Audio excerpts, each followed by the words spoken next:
വുഹാനിൽ മനുഷ്യരിൽ ആദ്യമായി കോവിഡ് സ്ഥിരീകരിക്കുന്നത്. ലോകത്തിന്റെ വിവിധ ഭാഗങ്ങളിൽ വളരെ പെട്ടെന്ന് തന്നെ വ്യാപിച്ച കോവിഡ് ആഗോളതലത്തിൽ സാമൂഹികവും സാമ്പത്തികവും വിദ്യാഭ്യാസപരവും ഔദ്യോഗികവുമായ നിരവധി മാറ്റങ്ങൾക്ക് കാരണമായി. സാമൂഹിക അകലം പാലിക്കൽ, വർക്ക് ഫ്രം ഹോം, മാസ്ക് ധരിക്കൽ തുടങ്ങിയവ ലോക ജനതയുടെ ശീലങ്ങളുടെ ഭാഗമായി മാറി. കോവിഡിന് മുമ്പും ശേഷവും എന്ന രണ്ട് അവസ്ഥകളിലേക്ക് ലോകത്തിന്റെ സാമൂഹിക കാലാവസ്ഥയെ ഇന്ന് നമുക്ക് അടയാളപ്പെടുത്താൻ സാധിക്കും. ഇത്തരത്തിൽ COVID-19 ഭാഗമായി ഉണ്ടായ സാമൂഹിക മാറ്റങ്ങൾ ഭാഷയെയും ആശയവിനിമയ രീതികളെയും സ്വാധീനിച്ചതെങ്ങനെ, എന്തുതരം ഭാഷാ മാറ്റങ്ങളാണ് ഉണ്ടായത് തുടങ്ങിയ കാര്യങ്ങളെക്കുറിച്ച് ചെറിയൊരു അന്വേഷണമാണ് ഇവിടെ നടത്തുന്നത്.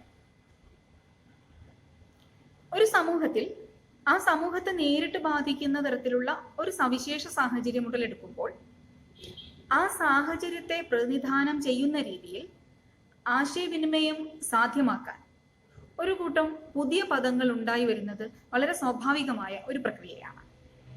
പുതിയ പദങ്ങൾ ഉണ്ടാകുന്നതോടൊപ്പം തന്നെ ഭാഷയിൽ നിലവിലുള്ള പദങ്ങൾ അർത്ഥമാറ്റം സംഭവിച്ചോ അല്ലാതെയോ സർവ്വസാധാരണമായി പ്രയോഗത്തിൽ വരികയും ചെയ്യും.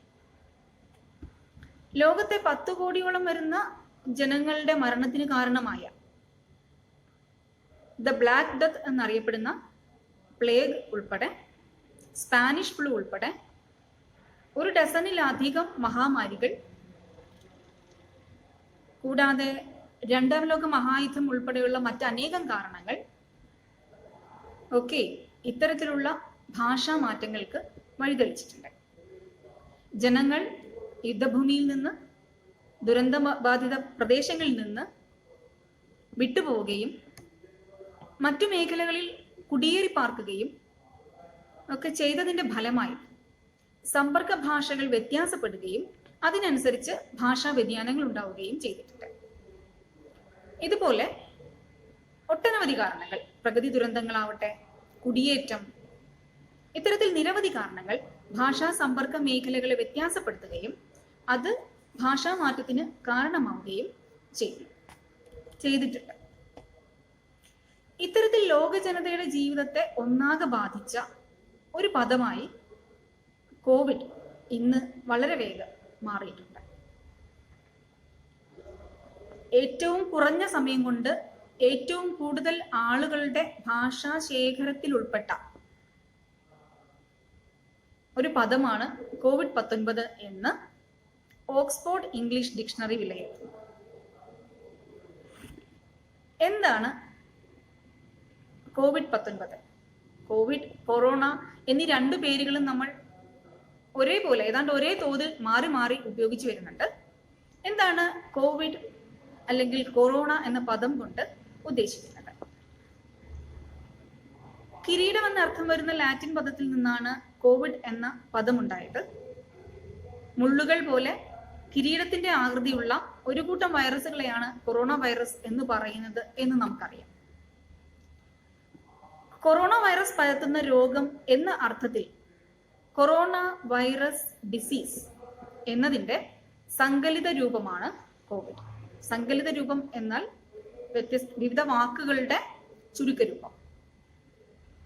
2019 ചൈനയിൽ കണ്ടെത്തിയത് കൊണ്ടാണ് ഇതിന് COVID-19 എന്ന പേര് വന്നത്. 2020 ഫെബ്രുവരിയിൽ COVID-19 എന്ന പേര് ഔദ്യോഗികമായി പ്രഖ്യാപിക്കപ്പെട്ടെങ്കിലും മുൻപ് സൂചിപ്പിച്ച പോലെ COVID-19, കൊറോണ എന്നീ രണ്ട് പേരുകളും നാം മാറി മാറി ഉപയോഗിച്ചു വരുന്നുണ്ട്. സത്യത്തിൽ COVID-19 എന്ന പദം മാത്രമാണ് കോവിഡ് അനന്തരം പുതുതായി ഉണ്ടായ ഏക പദമെന്ന് ഓക്സ്ഫോർഡ് ഇംഗ്ലീഷ് ഡിക്ഷണറി അഭിപ്രായപ്പെടുന്നു. നവനിർമ്മിത പദങ്ങൾക്കുപരിയായി ഭാഷയിൽ നിലവിലുണ്ടായിരുന്ന പദങ്ങൾ അർത്ഥവ്യത്യാസത്തോടു കൂടിയോ അല്ലാതെയോ പ്രചാരത്തിലാവുകയും പുതിയ പദമിശ്രണങ്ങൾ രൂപപ്പെടുകയുമാണ് ഉണ്ടായതെന്നും ഓക്സ്ഫോർഡ് ഇംഗ്ലീഷ് ഡിക്ഷണറി അഭിപ്രായപ്പെടുന്നുണ്ട്. ആഗോളതലത്തിൽ ഒരു പരിധി വരെ ഇത് ശരിയായിരിക്കാം. ഉദാഹരണമായി ലോക്ക്ഡൗൺ എന്ന പദം 1973 ജയിൽ തടവുകാരെ കൂടുതൽ സമയവും സുരക്ഷയുടെ ഭാഗമായി അടച്ചിടുക എന്ന അർത്ഥത്തിലാണ് ലോക്ക്ഡൗൺ എന്ന പദം പ്രയോഗിച്ചിരുന്നത്. ഇന്ന് ഈ കോവിഡ് കാലത്ത് വ്യാപാര സ്ഥാപനങ്ങളും ഓഫീസുകളും അടച്ചിടുക എന്ന അർത്ഥത്തിൽ, സർവോപരി മനുഷ്യൻ വീട്ടിലിരിക്കുക എന്ന അർത്ഥത്തിൽ ഉപയോഗിക്കുന്ന ഏറ്റവും പ്രചാരമുള്ള ഒരു പദമായി ലോക്ക്ഡൗൺ മാറി. 14-ാം നൂറ്റാണ്ടിൽ, അതായത് 1340-കളിൽ പടർന്നു പിടിച്ച പ്ലേഗ് കാലത്ത് 40 ദിവസം കപ്പലുകൾ തുറമുഖത്തേക്ക് അടുക്കുന്നത് തടഞ്ഞുകൊണ്ടുള്ള ഒരു പ്രഖ്യാപനമുണ്ടായിരുന്നു. ആ പ്രഖ്യാപനത്തെയാണ് ക്വാറന്റൈൻ എന്ന് പറയുന്നത്. 40 എന്നർത്ഥമുള്ള ക്വാഡ്രിജന്റ എന്ന ലാറ്റിൻ പദത്തിൽ നിന്നാണ് ക്വാറന്റൈൻ എന്ന പദം ഉണ്ടായത്. 14-ാം നൂറ്റാണ്ടിൽ ഉണ്ടായ ഈ പദം കോവിഡ് കാലത്ത് ആവർത്തിച്ച് ഉപയോഗിക്കുകയാണ് ഉണ്ടായത്. അതുപോലെ PPE കിറ്റ്, വൈദ്യശാസ്ത്ര രംഗത്തിന്റെ വികാസത്തെക്കുറിച്ചൊക്കെ അറിയുന്ന നമുക്ക് ഒരു വളരെ പുതിയ പദമായി ഇത് അനുഭവപ്പെടുമെങ്കിലും ആരോഗ്യ പ്രവർത്തകർ അടിയന്തര ഘട്ടങ്ങളിൽ ഉപയോഗിക്കുന്നത് എന്ന അർത്ഥത്തിലുള്ള പേഴ്സണൽ പ്രൊട്ടക്റ്റീവ് എക്യുപ്മെന്റ് എന്നതിൻ്റെ ചുരുക്കരൂപമായ PPE എന്ന പദം 1934-കളിൽ പ്രചാരത്തിലുണ്ടായിരുന്നതാണ്. അതുപോലെ എടുത്തു പറയേണ്ട മറ്റൊരു പദമാണ് സോഷ്യൽ ഡിസ്റ്റൻസിങ് എന്ന പദം. 1957-ൽ പ്രചാരത്തിലുണ്ടായിരുന്ന സോഷ്യൽ ഡിസ്റ്റൻസിങ് എന്ന പദത്തിന് അത് രൂപപ്പെട്ട കാലത്ത് കൃത്യമായ സാമൂഹിക പ്രസക്തി ഉണ്ടായിരുന്നു. എന്നാൽ ജനങ്ങൾ സാമൂഹിക മാധ്യമങ്ങളിലൂടെ വളരെ സജീവമായി ഇടപെട്ട് സാമൂഹിക അകലം എന്നത് ശാരീരിക അകലം മാത്രമാക്കി ചുരുക്കിയ ഒരു കാലത്ത്, അകന്നിരുന്നാലും സാമൂഹികമായി ബന്ധം സ്ഥാപിക്കാൻ ഒട്ടേറെ സംവിധാനങ്ങളുള്ള ഒരു സമയത്ത് സാമൂഹിക അകലം എന്നർത്ഥം വരുന്ന സോഷ്യൽ ഡിസ്റ്റൻസിങ് എന്ന പദത്തിന് കാലാനുസൃതമായി മാറ്റം സംഭവിക്കേണ്ടിയുണ്ട്. ഇത് തിരിച്ചറിഞ്ഞിട്ടാണ് കോവിഡ് കാലത്തിന്റെ തുടക്കത്തിൽ വേൾഡ് ഹെൽത്ത് ഓർഗനൈസേഷൻ ധാരാളമായി സോഷ്യൽ ഡിസ്റ്റൻസിങ് എന്ന പദം ഉപയോഗിച്ചിരുന്നുവെങ്കിലും പിന്നീട് സോഷ്യൽ ഡിസ്റ്റൻസിങ് എന്നതിനു പകരം ഫിസിക്കൽ ഡിസ്റ്റൻസിങ്, ശാരീരിക അകലം എന്നർത്ഥം വരുന്ന ഫിസിക്കൽ ഡിസ്റ്റൻസിങ് ആണ് കൂടുതൽ അനുയോജ്യം എന്ന് കണ്ട് തിരുത്തുകയുണ്ടായി.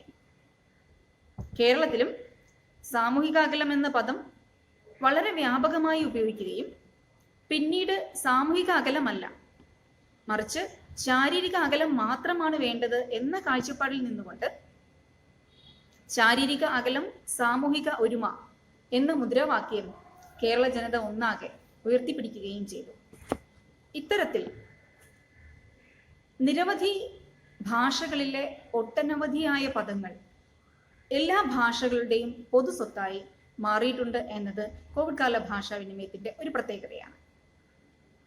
വിവിധ കാലങ്ങളിൽ സവിശേഷ സാഹചര്യങ്ങളിൽ വ്യത്യസ്ത ഭാഷകളിൽ ഉണ്ടായ പദങ്ങൾ ആണെങ്കിൽ പോലും മലയാളത്തെ സംബന്ധിച്ചിടത്തോളം ഇവയെല്ലാം തന്നെ കോവിഡ് അനന്തര ഭാഷയുടെ ഭാഗമായി മാറിയ പുത്തൻ പദങ്ങളാണ്. കാരണം മലയാളത്തിൽ ക്വാറന്റൈൻ, ലോക്ക്ഡൌൺ തുടങ്ങിയ പദങ്ങൾ പുതുതായി ഭാഷയിലേക്ക് വായ്പാ വാക്കുകൾ തന്നെയാണ്. ഭാഷ എത്ര വഴക്കമുള്ളതാണ് എന്ന് കോവിഡ് കാല ഭാഷ നമ്മെ ഓർമ്മിപ്പിക്കുന്നു. 1000-ലധികം പദങ്ങളാണ് കോവിഡ് കാലത്ത് മലയാളത്തിൽ പുനരുപയോഗിക്കുകയോ പ്രചാരത്തിലാവുകയോ ചെയ്തത്.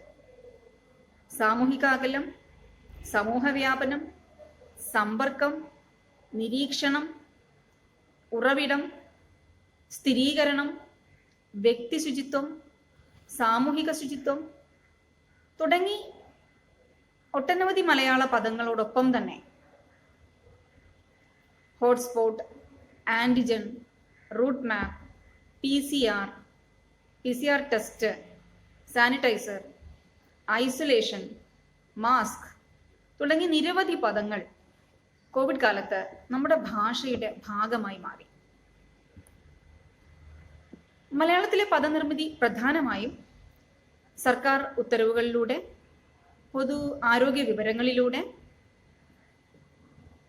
മാധ്യമ റിപ്പോർട്ടുകളിലൂടെ, രാഷ്ട്രീയ ചർച്ചകൾ, നവമാധ്യമങ്ങൾ എന്നിവയിലൂടെ, വിവർത്തനങ്ങളിലൂടെയും മറ്റ് അക്കാദമിക പ്രബന്ധ പഠന ഗവേഷണങ്ങളിലൂടെയും ഉള്ള ബഹുഭാഷാ പദങ്ങളിലൂടെയും ഒക്കെയാണ് മലയാളത്തിൽ പ്രചാരത്തിലാവുന്നത്.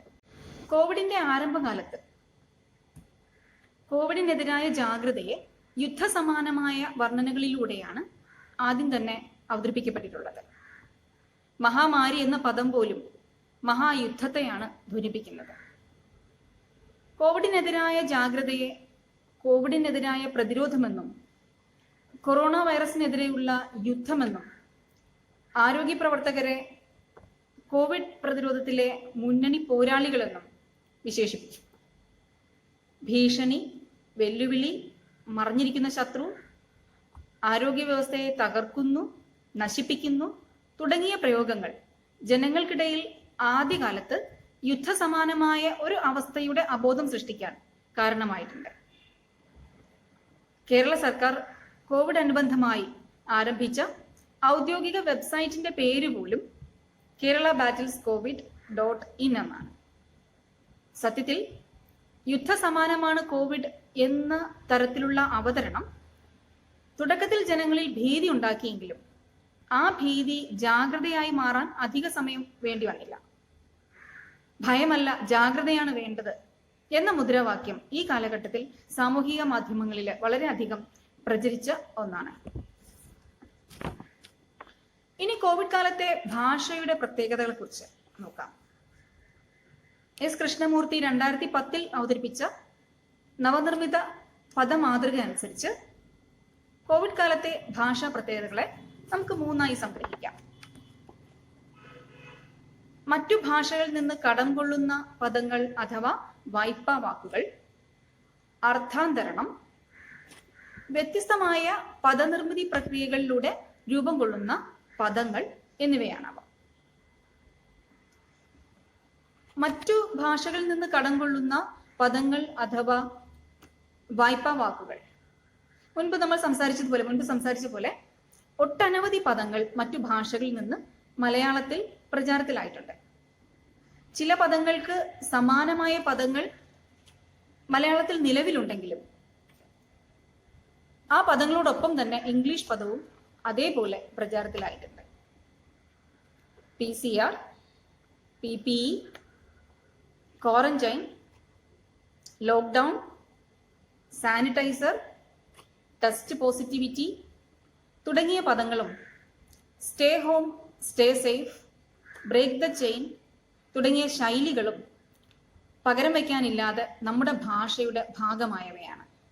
അതേസമയം പകർച്ചവ്യാധി എന്നർത്ഥം വരുന്ന പാൻഡമിക്, സാമൂഹ്യ വ്യാപനം അഥവാ കമ്മ്യൂണിറ്റി സ്പ്രെഡ്, സാമൂഹിക അകലം അഥവാ സോഷ്യൽ ഡിസ്റ്റൻസിങ്, ശാരീരിക അകലം അഥവാ ഫിസിക്കൽ ഡിസ്റ്റൻസിങ്, കോവിഡ് അനന്തരം അഥവാ പോസ്റ്റ് കോവിഡ് തുടങ്ങിയ ധാരാളം പദങ്ങൾ ഒരേപോലെ മലയാളവും ഇംഗ്ലീഷും ഒരേപോലെ ഭാഷയിൽ പ്രയോഗിച്ചു വരുന്നതായി കാണാൻ സാധിക്കും. അർത്ഥാന്തരണം എന്നാൽ ഭാഷയിൽ നിലവിലുള്ള പദങ്ങൾക്ക് സാഹചര്യത്തിന് അനുസൃതമായി അർത്ഥമാറ്റം സംഭവിച്ചുകൊണ്ട് പ്രചാരത്തിൽ വരുന്ന രീതിയാണ്. കർഫ്യൂ, ക്വാറന്റൈൻ, ലോക്ക്ഡൗൺ തുടങ്ങിയ പദങ്ങൾ അത്തരത്തിൽ അർത്ഥാന്തരണം സംഭവിച്ച് ഭാഷയിൽ പ്രചാരത്തിലായത് എങ്ങനെ എന്ന് മുൻപ് സംസാരിച്ചു കഴിഞ്ഞതാണ്. ഇനി വ്യത്യസ്ത പദനിർമ്മിതി പ്രക്രിയകൾ കോവിഡ് കാലത്ത് പുതിയ പദങ്ങൾ രൂപീകരിക്കുന്നതിന് കാരണമായത് എങ്ങനെ എന്ന് നോക്കാം. 2 അതിലധികമോ പദങ്ങൾ ചേർന്നുണ്ടാകുന്ന സംയുക്ത പദങ്ങളാണ് ഇതിൽ പ്രധാനം. ഉദാഹരണമായി വ്യക്തി ശുചിത്വം, സാമൂഹിക ശുചിത്വം, സാമൂഹിക അകലം, ശാരീരിക അകലം, ടെസ്റ്റ് പോസിറ്റിവിറ്റി നിരക്ക്, antigen test, first line treatment സെന്ററുകൾ, കോവിഡ് മാനദണ്ഡങ്ങൾ തുടങ്ങിയവ. ഇംഗ്ലീഷ്, മലയാള പദങ്ങൾ ഒരുമിച്ച് ചേർത്തും നിരവധി വായ്പാ മിശ്രണങ്ങൾ ഉണ്ടായിട്ടുണ്ട്. അതിന് ഉദാഹരണമാണ് ടെസ്റ്റ് പോസിറ്റിവിറ്റി നിരക്ക്, ആന്റിജൻ പരിശോധന, കോവിഡ് അൺലോക്ക് പ്രക്രിയ, തുണി മാസ്ക്, കോവിഡ് മാനദണ്ഡങ്ങൾ തുടങ്ങിയവ. ഇതുകൂടാതെ മറ്റൊരു പദനിർമ്മിതി പ്രക്രിയയാണ് പദമിശ്രണ രൂപീകരണം അഥവാ പദാംശങ്ങളുടെ കൂടിച്ചേരൽ. പദാംശങ്ങളുടെ കൂടിച്ചേരം എന്ന് പറയുമ്പോൾ 2 പദങ്ങളുടെ ഭാഗങ്ങൾ കൂടിച്ചേരുമ്പോഴാണ് പദമിശ്രണം ഉണ്ടാകുന്നത്. ഉദാഹരണമായി കോവിഡിയേറ്റ് എന്ന വാക്ക്. കോവിഡിയേറ്റ് എന്നാൽ കോവിഡ് പ്ലസ് ഇഡിയറ്റ് എന്ന പദത്തിൽ നിന്നാണ് കോവിഡിയേറ്റ് എന്ന പദം ഉണ്ടായത്. കോവിഡ് മാനദണ്ഡങ്ങൾ പാലിക്കാതെ അശ്രദ്ധമായി നടക്കുന്നവരെയാണ് കോവിഡിയേറ്റ് എന്ന് പറയുന്നത്. ഇതുകൂടാതെ വളരെ വ്യാപകമായി പ്രചരിച്ച വാക്സിനുകളുടെ പേരുകൾ കോവാക്സിൻ, കോവിഡ് വാക്സിൻ ആണ് കോവാക്സിൻ, കോവിഷീൽഡ് തുടങ്ങിയവ പദമിശ്രണങ്ങൾക്ക് ഉദാഹരണമാണ്. ഇനി മറ്റൊരു തരം പദനിർമ്മിതി പ്രക്രിയ തുടക്കത്തിൽ സൂചിപ്പിച്ചതുപോലെ സങ്കലിത നാമങ്ങളാണ്. സങ്കലിത രൂപങ്ങൾ എന്ന് പറഞ്ഞാൽ ഒരു പദത്തിന്റെയോ വാക്യഘടനയുടെയോ ആദ്യ അക്ഷരങ്ങൾ തമ്മിൽ കൂടിച്ചേർന്ന് ഒരു പുതിയ പദം രൂപപ്പെടുന്നു. കോവിഡ് എന്ന പദം കൊറോണ വൈറസ് ഡിസീസ് എന്നതിന്റെ സങ്കലിത രൂപമാണ്. പലതരത്തിലുള്ള ചുരുക്കെഴുത്തുകൾ നമുക്ക് കോവിഡ് കാലത്ത് പരിചിതമായി വന്നിട്ടുണ്ട്. PCR, പോളിമറൈസ് ചെയിൻ റിയാക്ഷൻ എന്നതിന്റെ ചുരുക്കരൂപമായ PCR, PPE കിറ്റ്, PPE തുടങ്ങി നിരവധി ചുരുക്കെഴുത്തുകൾ ഈ കാലത്ത് നമുക്ക് പരിചിതമായി വന്നിട്ടുണ്ട്. മറ്റേതൊരു സാമൂഹ്യ സാഹചര്യങ്ങളിലും രൂപം കൊണ്ട പദങ്ങൾ ലോകവ്യാപകമായി ഇത്ര കണ്ട് പ്രബലമായില്ല, അഥവാ സാമാന്യ വ്യവഹാരത്തിൽ വിനിമയം ചെയ്യപ്പെടുകയോ ഭാഷയുടെ ഭാഗമായി മാറുകയോ ചെയ്തിട്ടില്ല എന്നതാണ് കോവിഡ് അനന്തര ഭാഷാവിനിമയത്തിന്റെ പ്രത്യേകത. CFLTC എന്നാൽ കോവിഡ് ഫസ്റ്റ് ലൈൻ ട്രീറ്റ്മെന്റ് സെന്ററുകൾ എന്നർത്ഥം. കോവിഡ് കാലത്തെ മറ്റൊരു സവിശേഷതയായി തോന്നിയത് അന്യസംസ്ഥാന തൊഴിലാളി എന്ന പദത്തെ തിരസ്കരിച്ചുകൊണ്ട് അതിഥി തൊഴിലാളി എന്ന പദം മലയാളത്തിൽ ഉപയോഗിക്കപ്പെട്ടു എന്നതാണ്. അന്യസംസ്ഥാന തൊഴിലാളി എന്ന പദം നൽകുന്ന അപരിചിതത്തെക്കാൾ അതിഥി തൊഴിലാളി എന്ന പദം ഒരു സമത്വ ഭാവന നൽകുന്നുണ്ട്. നമുക്കറിയാം, പണ്ട് കാലത്ത് ഞാൻ എന്ന് ഉച്ചരിക്കാൻ അവകാശമില്ലാത്ത ഒരു ജനത ഈ നാട്ടിൽ ഉണ്ടായിരുന്നു. ഒട്ടനവധി സമരത്തിന്റെയും നവോത്ഥാനങ്ങളുടെയും ഒക്കെ ഫലമായിട്ടാണ് എല്ലാ ജനങ്ങൾക്കും ഒരുപോലെ ഞാൻ എന്ന് പറയാനുള്ള അവകാശം ഭാഷയിലുണ്ടായത്. അടിയൻ എന്ന പദം ലോപിച്ചു പോവുകയും ഞാൻ എന്നത് സമത്വത്തിന്റെ ഒരു സന്ദേശമായി വരികയും ചെയ്തു. അതുപോലെ എല്ലാ സഹജീവികളെയും ചേർത്തു പിടിക്കേണ്ടതാണെന്ന മനോഹരമായ ഒരു സങ്കല്പത്തിന്റെ, ഒരു സന്ദേശത്തിന്റെ ഭാഷാരൂപമായിട്ടാണ് അതിഥി തൊഴിലാളി എന്ന പദത്തെ കരുതേണ്ടത്. ഇത്തരത്തിൽ ധാരാളം മാറ്റങ്ങൾ കോവിഡ് കാലത്ത് ഭാഷയിൽ ഉണ്ടായിട്ടുണ്ട്. മാസ്ക് ധരിച്ച് സംസാരിക്കുന്നത് കൊണ്ട് തന്നെ ശബ്ദം കേൾക്കാൻ കഴിയുന്നുണ്ടോ എന്ന സംശയം കൊണ്ട് ശബ്ദത്തിന്റെ ഉച്ചത സ്വാഭാവികമായി വർദ്ധിച്ചിട്ടുണ്ട്. നമ്മൾ ഉറക്കെ സംസാരിക്കാൻ തുടങ്ങിയിട്ടുണ്ട്. പറയുന്നത് മറ്റുള്ളവർ കേൾക്കുന്നുണ്ടാവുമോ എന്ന സംശയത്തിന്റെ ഭാഗമായി സംസാരത്തോടൊപ്പം തന്നെ ആംഗ്യങ്ങൾ കൂടുതലായി ഉപയോഗിക്കാൻ തുടങ്ങിയിട്ടുണ്ട്. ഇവയെല്ലാം തന്നെ കോവിഡ് കാലത്തെ ഭാഷയുടെ നേരിട്ടുള്ള പ്രതിഫലനങ്ങൾ ആയിരുന്നെങ്കിൽ ഓൺലൈൻ ക്ലാസ്സുകളും ഓൺലൈൻ പാചക പാഠങ്ങളും ഇക്കാലത്തെ വേറിട്ട അനുഭവങ്ങളാണ്. അധ്യാപകരും വിദ്യാർത്ഥികളും ഒരുപോലെ ഭാഷാ സാങ്കേതികതയിൽ പരിശീലിക്കപ്പെടുകയും Google Meet, Google classroom, Zoom തുടങ്ങിയ ഓൺലൈൻ പ്ലാറ്റ്ഫോമുകളും ഇന്റർനെറ്റ് കണക്ഷനും വെബിനാറും വർക്ക് ഫ്രം ഹോമും ഒക്കെ മലയാളിയുടെ ഭാഷയുടെയും ജീവിതത്തിന്റെയും ഭാഗമായി മാറി. PPE കിറ്റിലെ മാലാഖമാരും കോവിഡ് പ്രതിരോധത്തിലെ മുന്നണി പോരാളികളും ജീവന്റെ വിലയുള്ള ജാഗ്രതയിലൂടെ, ബ്രേക്ക് ദ ചെയിനിലൂടെ കോവിഡ് നിർവ്യാപനത്തിൽ ഏർപ്പെട്ടുകൊണ്ടിരിക്കുകയാണ്. ഇത്തരത്തിൽ ഭാഷയുടെ വിനിമയത്തിൽ നിരവധി പ്രത്യേകതകൾക്ക് കോവിഡ് പോലെ തന്നെ അതിവ്യാപനം സംഭവിച്ചു എന്ന് പറയാം. പ്ലേഗ്, സ്പാനിഷ് ഫ്ലൂ തുടങ്ങിയ ചരിത്രത്തിലെ മഹാമാരികളുടെ കാലത്തും മനുഷ്യ സമൂഹം അതിജീവിച്ചു വന്നത് ഓരോ ഭാഷയിലും പുത്തൻ പദങ്ങളും പ്രയോഗങ്ങളും സ്വീകരിച്ചുകൊണ്ടായിരുന്നു. എന്നാൽ അക്കാലത്ത് വിവരവിനിമയം വളരെ പരിമിതമായിരുന്നു. ഒരുമിച്ച് കൂടലുകളും മുഖത്തോട് മുഖം നോക്കിയുള്ള സംസാരവും നഷ്ടമായ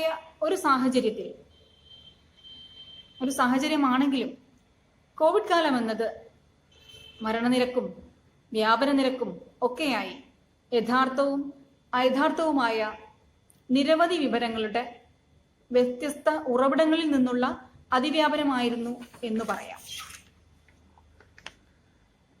ടെലിവിഷനും ചാനൽ ചർച്ചകളും മറ്റ് വാർത്താ മാധ്യമങ്ങളും ഫേസ്ബുക്ക്, വാട്സപ്പ്, ട്വിറ്റർ തുടങ്ങിയ സാമൂഹ്യ മാധ്യമങ്ങളും ഇതിൽ വലിയ പങ്ക് വഹിച്ചിട്ടുണ്ട്.